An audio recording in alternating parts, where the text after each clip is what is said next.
You better be glad that black people aren't actively seeking revenge. Truly laughable that your biggest fear is that black indigenous people will do to you what you've done to them. And while it is your biggest fear, you may also be right. Either way, there isn't a thing you can do about it. Racist America is terrified of black violence. It fears black memory. It fears that the targets that they've learned skills from, profiled, incarcerated, surveilled, and killed might one day stop asking for justice and start taking inventory. Let's be precise. The racist American psyche is haunted by black rage. It is haunted by a subconscious knowledge that if revenge were ever truly on the table, America would not survive the weak. Hello, brothers and sisters. Now, most of the white people are now being threatened by the black unity and excellence. Now, most of them think the black community is coming after them, that they are going to seek revenge and vengeance. Now, most of the black people are now doing well in life, and this is a threat to them white people who have been racist for a very long time. So let's watch this video, then have a really quick discussion at the end of it. Thank you so much. We did. Last year we got rid of 10,000 books, right? Either way, it's important to remember that our power is built on an illusion, right? It's based off of torture techniques like the slave trade or Indian removal. Andrew Jackson called it Indian removal, the Trail of Tears, we can say. And now we do for-profit prisons and immigrations and customs. But power now comes directly from the erasure and our performance of victimization after we created the atrocities. This is why I consider most white people to be a little bit sociopaths, right? We've been performing this for so long that it's our greatest survival instinct. And it's born out of the projection of our horrors and atrocities. It's like how we prevent reparation. Manufacture consent with propaganda. We say woke police. We say war on Christmas. We say Trump derangement syndrome, right? Like the New Age drapetomania. And even the Israeli occupational force, right? We say defense force now. In the future, that's an occupational force. In the future, the war on Christmas is still just corporate Christian colonialism. And we only have one word for the victimization we cause, and it starts with geno and it ends in side because it's the only way to prove that we're chosen. Lastly, I think I can say the natural tendency of Western colonial settler states to create ethno-states and militarize their youth is the inevitable path any nation state would take if it persecuted their own citizens. Have a good day. Every time I bring up slavery, somebody jumps out of the shadows like, did you know black people owned slaves too? Like, that's supposed to stop the conversation. Like, that's the gotcha. Okay, so let's talk about it. The first recorded black slave owner in the American colonies was a man named Anthony Johnson. He was taken from Angola in the early 1600s, survived indentured servitude in Virginia, gained his freedom, and eventually owned land, over 250 acres. That's wild, considering the time, right? But here's where it gets twisted. In 1654, Johnson went to court to claim that another black man, John Casser, owed him a lifetime of labor. And the court sided with him. And just like that, chattel slavery was legally extended. Not by a white man, but by a free black man. This is the part that people love to throw in your face without a shred of historical nuance. So yeah, Anthony Johnson was the first. And yes, over time, some other free black people, especially in places like New Orleans and Charleston, they owned and enslaved people too. Sometimes to protect family members from the system, sometimes to gain wealth and proximity to power. And no, hell no, I'm not excusing it. It was betrayal, it was cruel, it was wrong. But I'm also not going to sit here and let you pretend that that canceled out 400 years of white-led genocide. Because here's what you're not going to do. You're not going to erase the fact that 98% of enslaved people were owned, traded, insured, and brutalized by white people. You're not going to pretend that black people created the boats, the laws, the markets, and the damn system itself. Black participation was a stain, but white supremacy was the blueprint. And let me give you one more twist to that Anthony Johnson story. After he died, Virginia snatched that land back from his family. They claimed that black people couldn't be citizens. So miss me with that fantasy that owning people bought him safety. The very system that he tried to participate in turned around and ate him whole. So yeah, some black people tried to mimic the master, but that doesn't make them the architects. It makes them proof of how poisonous that system really was. They weren't trying to build freedom. They were trying not to drown. And in doing so, they passed the chains on. We don't hide the truth over here, but we damn sure won't let you weaponize it either. I don't know why you're asking me these low-level deflective questions, because in case you haven't noticed, I'm not the one who decides who receives reparations. But in the 12th century, there was a French cleric who tried to demand reparations from the King of Denmark for damage done to his monastery and the enslavement of French people during the Viking raids. He didn't receive any, but if you genuinely feel that strongly about it, rather than hijacking conversations about reparations for Black Americans, put in the labor and do your own advocacy work. However, I think you might run into a couple of problems. The first being, there is no Viking government that materially benefited from the Viking raids in existence today. The second being, I think you're going to have a hard time making the argument that the Viking raids and any systems of oppression that they had put in place are continuing to cause you harm, similar with the Barbary pirates. When those entities were defeated, their practices of enslavement and the systems of oppression that they had put in place were defeated with them. But in the conversation about reparations for Black Americans, it is not only that the United States legally supported, facilitated, and materially materially benefited from chattel slavery.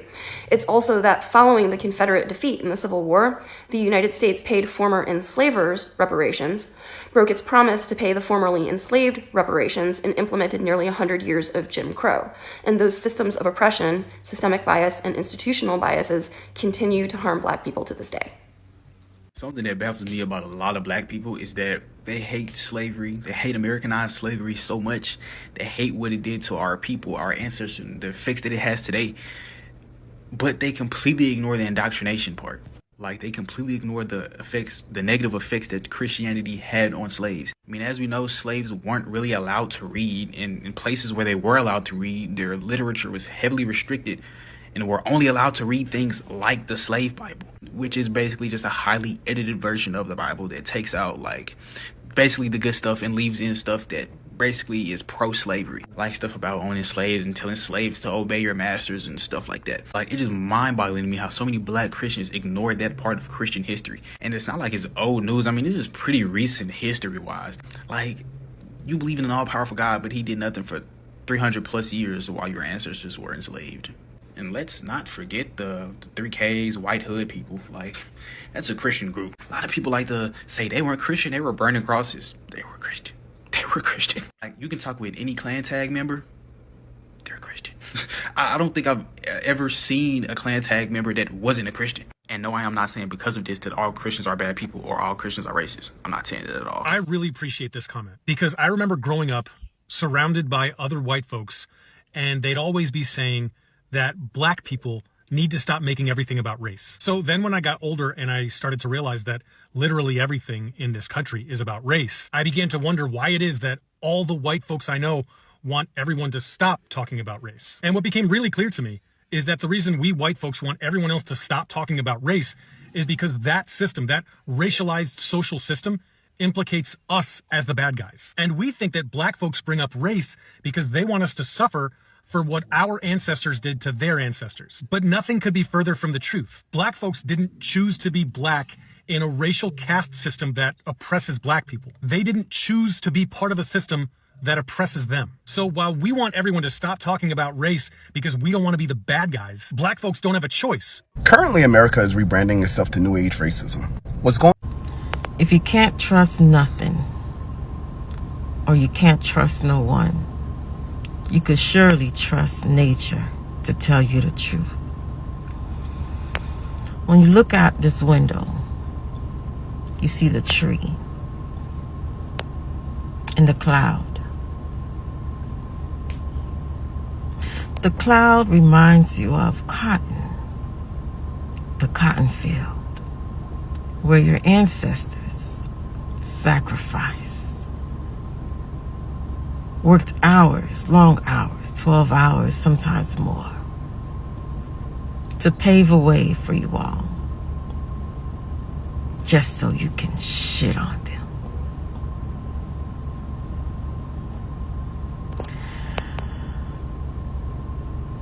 These clouds should be a reminder to you all of what you are fighting for every day. Why you are here, and what is your purpose. These clouds out there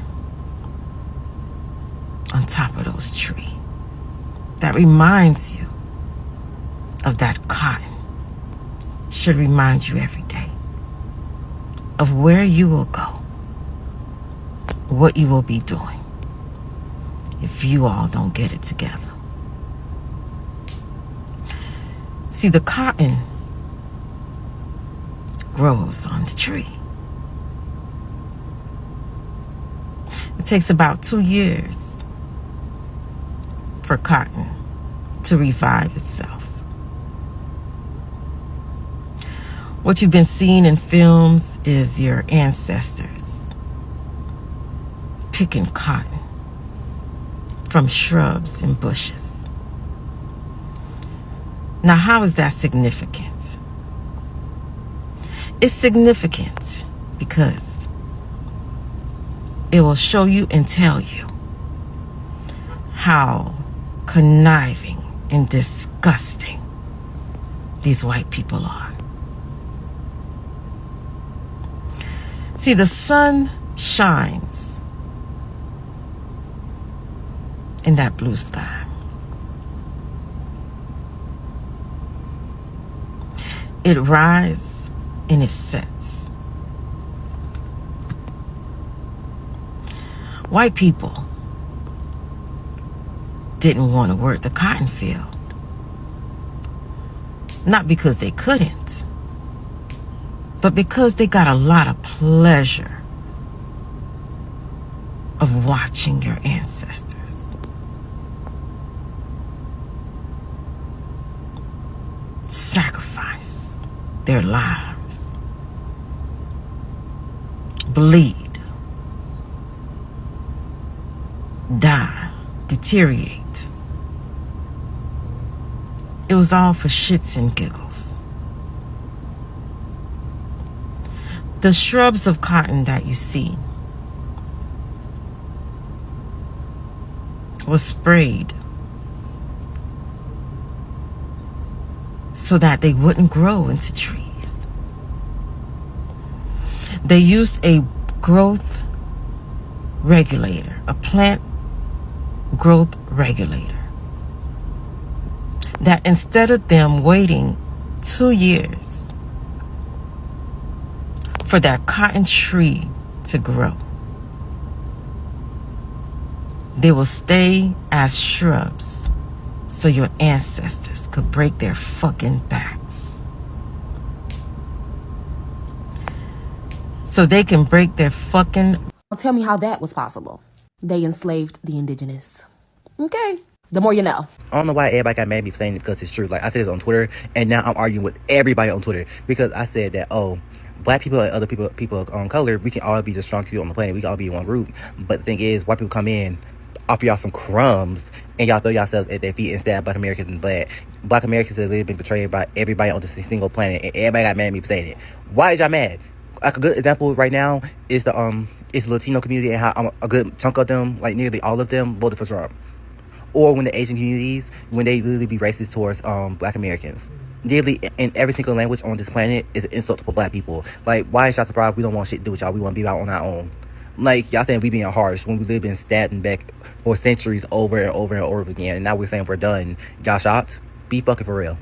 Did y'all know that by 2060, only 10% of the world's population is going to be white? Yes, and they know that too. That's why there's been so many right-wing movements throughout Europe and the United States over the past 8 to 9 years. 2024 election is a perfect example of this. Think about everything that Trump has said over the last 8 years. All of the sexist comments, the racist comments, the disparaging comments against the Latino community. How he botched the 2020 COVID-19 pandemic that led to the deaths of over 1 million Americans. And with all of that, 57% of white Americans still voted for Donald Trump. 55% of men still voted for Donald Trump. 2024 election had very clear racist and sexist undertones to it. But if you ask many Americans what it means to be white, they're not going to even know. So let's talk about it. 100 years ago, to be white meant to be a white Anglo-Saxon Protestant, or a WASP. By the 1960s, that population started to decline. And with whiteness being a system, they had to adapt. So they included Jewish Americans, Irish Catholic, and Italian Americans into whiteness. During the 1970s, this was perfect. This is when people were leaving the cities for the suburbs due to white flight. Those populations could buy into the American dream. But by 2000, the white population started to become stagnant again. So what do? You adapt. And conditionally, light-complected Latino Americans, primarily Cubans, started to be accepted into whiteness. Also some Asian Americans, conditionally. 46% of Hispanic and Latino Americans voted for Donald Trump. 39% of Asian Americans voted for Donald Trump. Because certain members of those groups have been conditionally accepted into whiteness to maintain its survival and its supremacy. How do you maintain white supremacy? Well, you buy into it. And you absolutely can buy into whiteness. Look at Clarence Thomas, Candace Owens, Elaine Chao, Marco Rubio, Ted Cruz, and George Santos. In order to buy into whiteness, it used to be, don't say anything about racism. But now it's become more than that. When you buy into whiteness, you buy into colonialism, you buy into Western imperialism, American exceptionalism, Christian nationalism, and Zionism. If you're willing to protect those systems, congratulations, you can buy yourself into whiteness, which President Trump is the definition of. Because not only does he want to maintain it, he wants to accelerate it. Something that 13% of Black Americans, 46% of Hispanic and Latino Americans, and 39% of Asian Americans also want to buy into, so they can benefit. even if they don't say they want to. But by 2060, only 10% of the population is going to be visibly white. So whiteness is going to have to adapt again, which it already is. By 2060, what is going to make you white is how well you protect imperialism, colonialism, and wealth of the most wealthy. How well do you protect the 1% versus the 99%? Keep that 1% extremely wealthy, while the 99% fighting for resources. That is what's going to make you white. We're already at that point.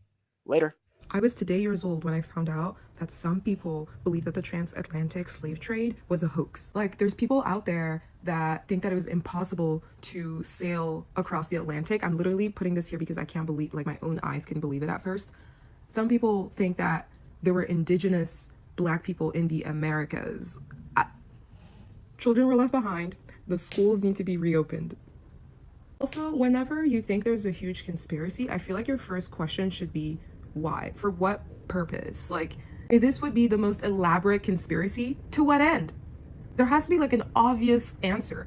And if there isn't, then I feel like your conspiracy is wrong. I'm sorry. A lady on here I follow said, if only 7% of the world's population is white, then who's enforcing white supremacy? And I looked it up. I believe from different articles that I read, it ranges from 7 to up to 16% of the world's population is white. That's all to say, a minority. And I know that we all know that under these systems that dominate and control us, we all contribute in some way. And unless we unlearn, we will all continue to unconsciously contribute in some way. But to hear the number, to hear the percentage of a population, and I also believe within maybe, let's say it's up to 16% of the world's population is white. I personally believe that in this day and age, only a fraction of that fraction is actually white supremacist, actually racist, actually believes in this ideology. But that's all to say, only a fraction of the world's population has us in a chokehold like this. It's actually embarrassing. But in all seriousness, it's something to reflect on and to note. It's very easy to point the finger over there and say it's them. They're doing this to us. But sometimes the enemy, for lack of a better word, is much closer to home than we realize. And I think it's better to reflect within our own spaces and to ask ourselves how we can do better first before we start pointing fingers and say, well, they're not treating us well. Because it really doesn't matter if it's Europeans and Americans cannot live without Africa, but Africa can do very well without your interference in their continent. As soon as a Black man decided to renegotiate the terms and conditions of business between us two, you are panicking. You can't even put food on the shelves in your supermarkets to feed your own people. You can't even provide power for your own people. Simple basic needs. Why? Because you are used to manipulating and stealing from Africa. As soon as an African leader stands up and says something against you, you unalive them. Presidents like Muammar Gaddafi. Or you put sanctions on us causing poverty, hunger, and death. Countries like Zimbabwe in Southern Africa. They are my neighbors. I know very well what you can do, Europeans and Americans. White people come to Africa, threaten our presidents into giving them what belongs to us. Then we as the people think that our presidents are selling us out. No, they are actually threatened. They are afraid. For you to have a president who's going to stand up for their people, they know exactly what they're putting on the line. Their life and the family too. White people are just used to taking. But funny thing, you can't get rid of all of us. We are a new generation that is not going to take nothing from you anymore. We are renegotiating, and we are benefiting. Minority of the world's population. Donald Trump cannot win.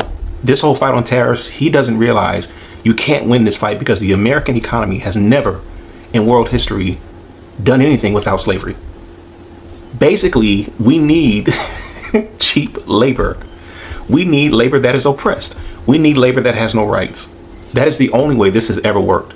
So when he says we've got to produce in America and everyone's just like, we can't do it, it's because we have never even tried to figure out an economic system that exists without somebody being the new slave class.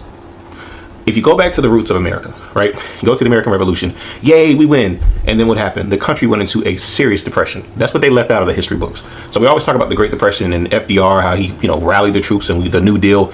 The first Great Depression was in the aftermath of the Revolution. The country was destroyed by war. The country no longer had Britain to back them up.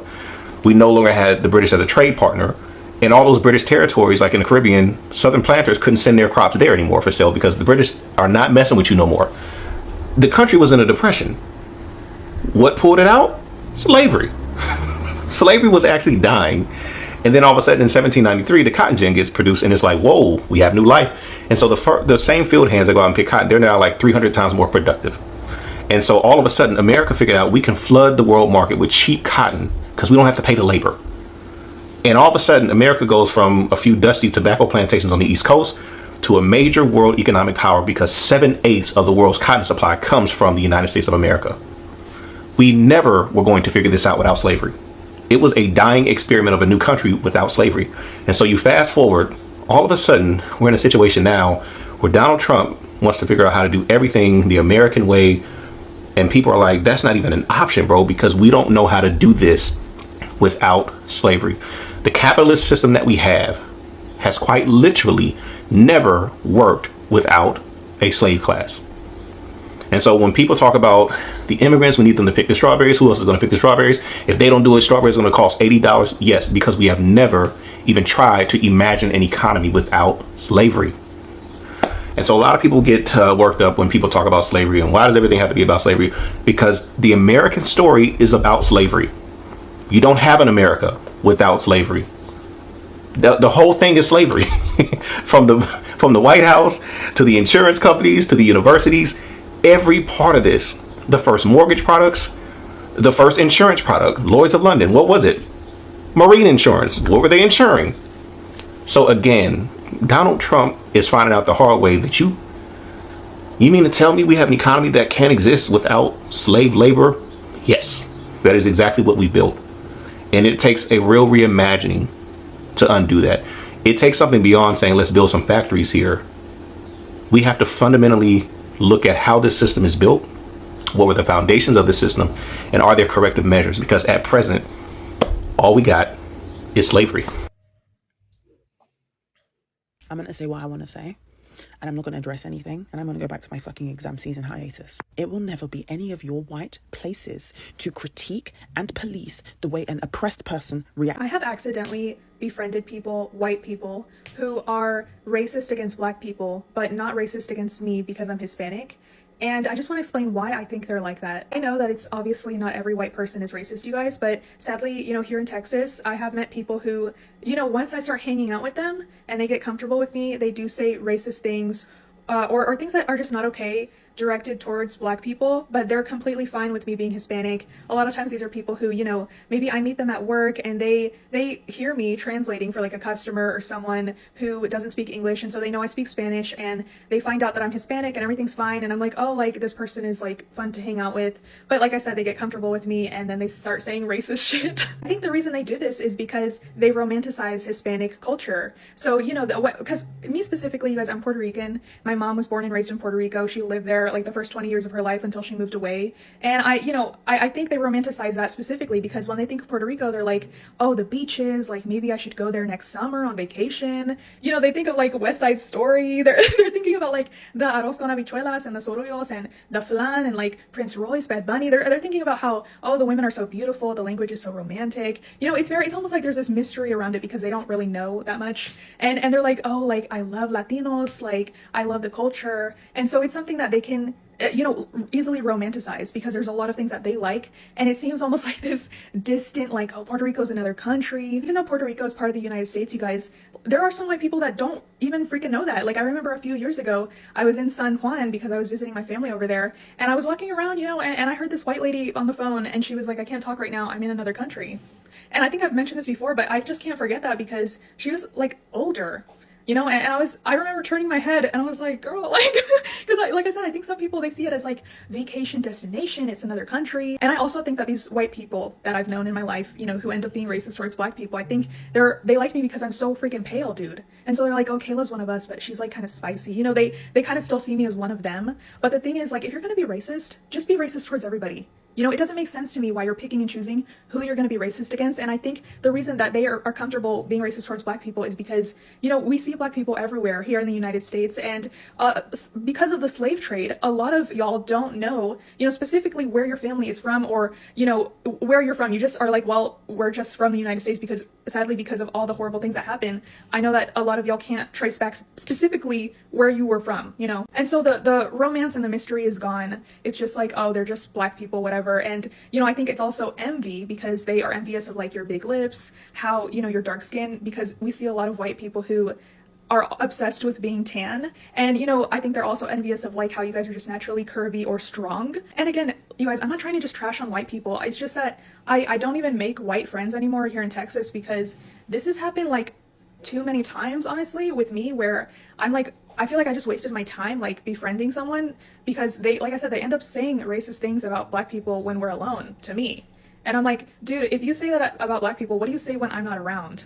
Because you know that I'm Hispanic. So for example, with all the things happening with ICE, I'm like, when I'm not there, would you say, oh, they deserve it? Oh, I trust the government. Oh, well, they're probably criminals. Like, what do you say about us when I'm not there? Like, if you're okay being racist towards one group of people, I mean, I have to assume that you're being racist towards me when the time comes or when I'm not there. And, I know this is like a huge rant, and I'm not trying to be mean or like be like, I hate white people, but this is literally something that has happened over the course of a couple years, you guys, that it's the same thing happening with me, and I'm just like that, that I've noticed from white people that I will befriend. And that's why I think they do it, because for a long time I didn't get it. I was like, why are you acting like that? And then I was like, oh, okay. I started to connect the dots, but like I said, it's not okay, dude. Like, just don't be racist towards any group of people. You can't pick and choose who you like. Like, that doesn't make sense.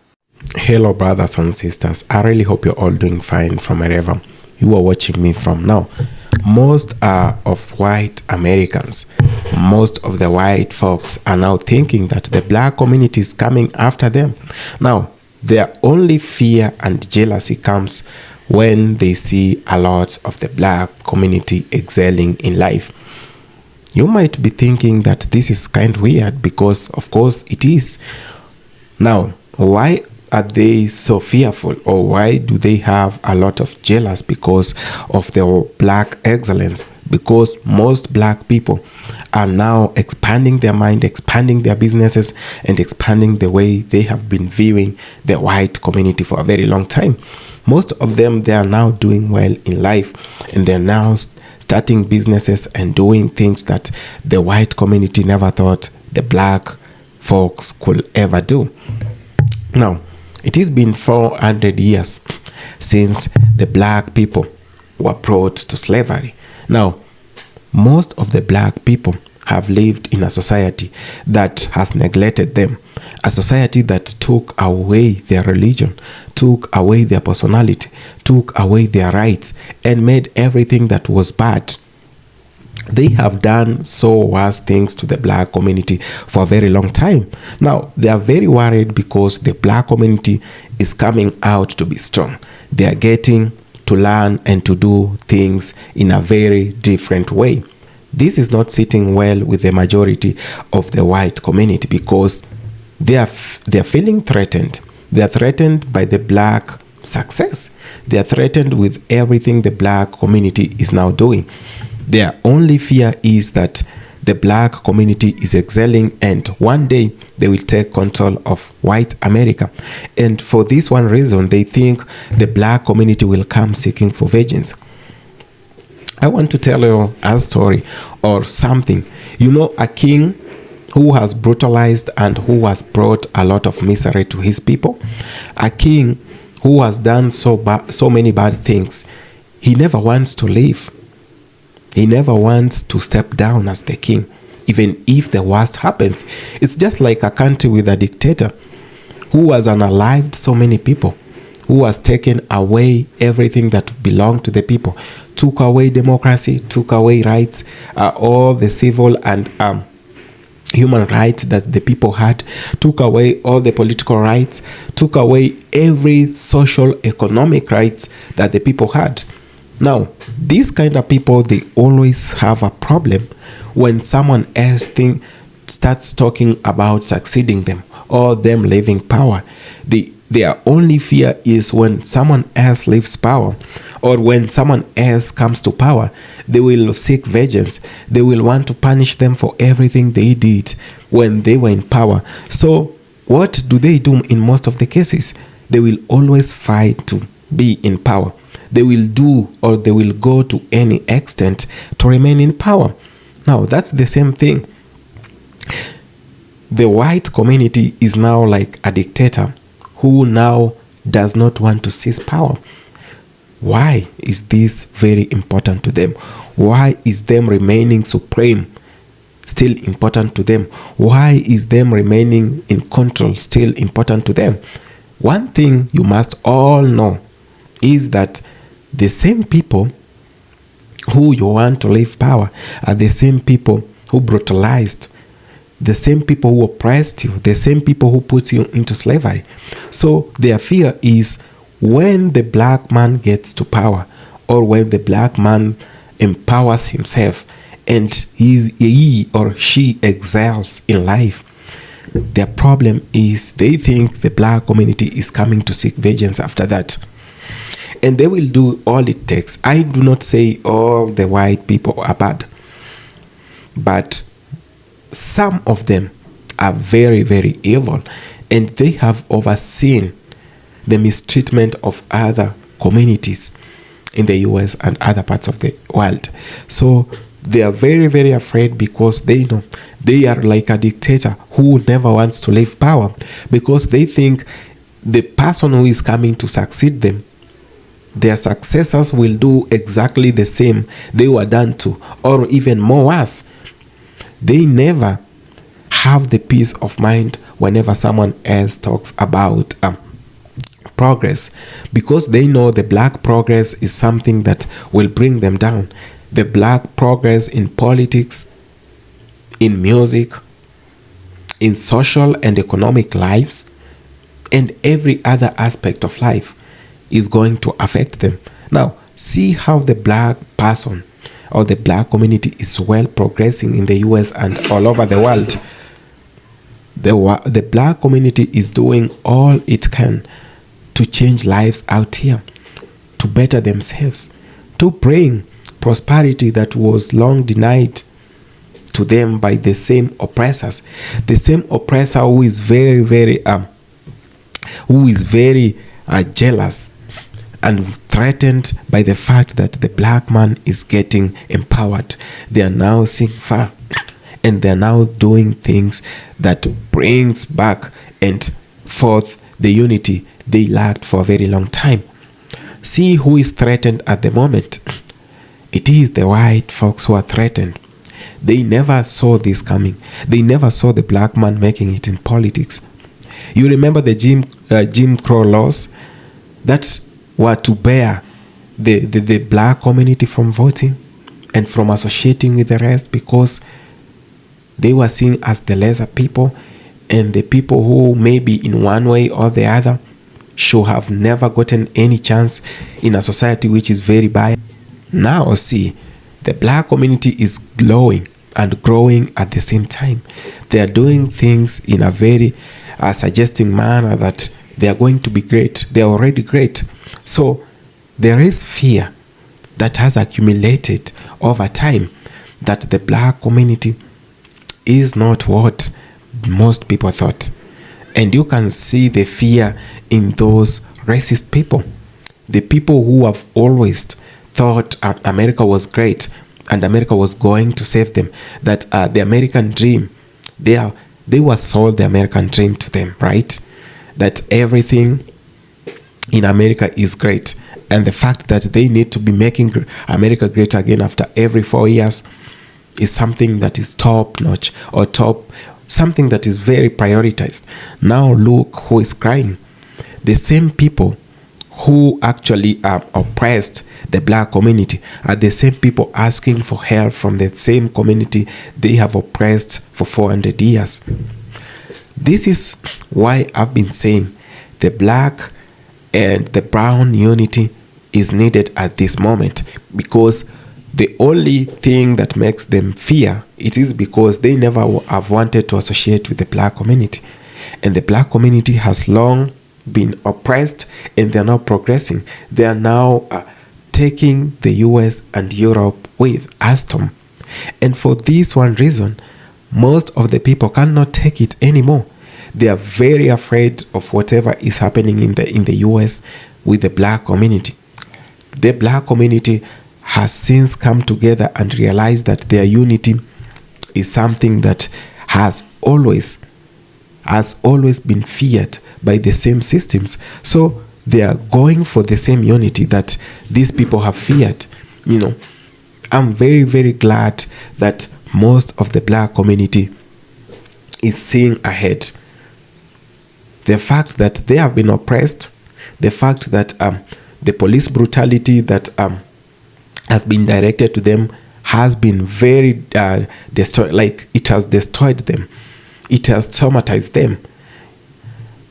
They have lived in a society or in an environment where you have to survive. You don't have to live. You have to survive. You have to fight your ways in and out to make sure that you are surviving. And for this, it has made them very strong. They are very, very strong people at the moment. This is not sitting well with the majority of the people who actually oppressed the same community. The same people who are oppressed are the same people who are now making it large in life. You know, tables do turn around. And they are now thinking that the black folks are now coming after them. Now, look at the fear they have, the jealousy they have. This is because of the things they have done to the black man. They have done to the black community. Now, this should be a lesson to all the generation that is coming, that tables do turn around, and be very careful whatever you wish for your enemy. Be very careful whatever you wish for your brother, because the same can happen to you, or tables can turn around and it can be so disastrous to you. Brothers and sisters, this is not the time we should start rubbing shoulders. This is the time we should realize that the black unity is inevitable. We must have this. This is the change we have. We must have, you know. And let not anyone confuse, or let not anyone convince you that the black unity is not a priority. Of course, it is a priority that other people fear. And the fact that the black man has suffered and is now being great, it doesn't mean that everyone wants well for you. You must be very careful how you transact. You must be careful how you relate, and you must be very, very careful how you talk, and you must be careful who is your neighbor and who is your friend. The friend you think is a friend to you might be the enemy that is going to bring you down. You must be very careful. And this is a message to the white Americans, to some of the racist white Americans. This is my message to you. Life is changing. We are living in the 21st century. You never know. Tables do turn around. And the black man can be very, very great in the coming near future. You can see all the signs are written on the wall. It is you to use your eyes and read them so loud to yourself. Black, brown community, unity is needed. Be very careful. Anything can happen. Anyone can become who you never thought they will be, and you can lose the powers, just like a dictator that I have used in this video as an example. Thank you so much. Have a good day.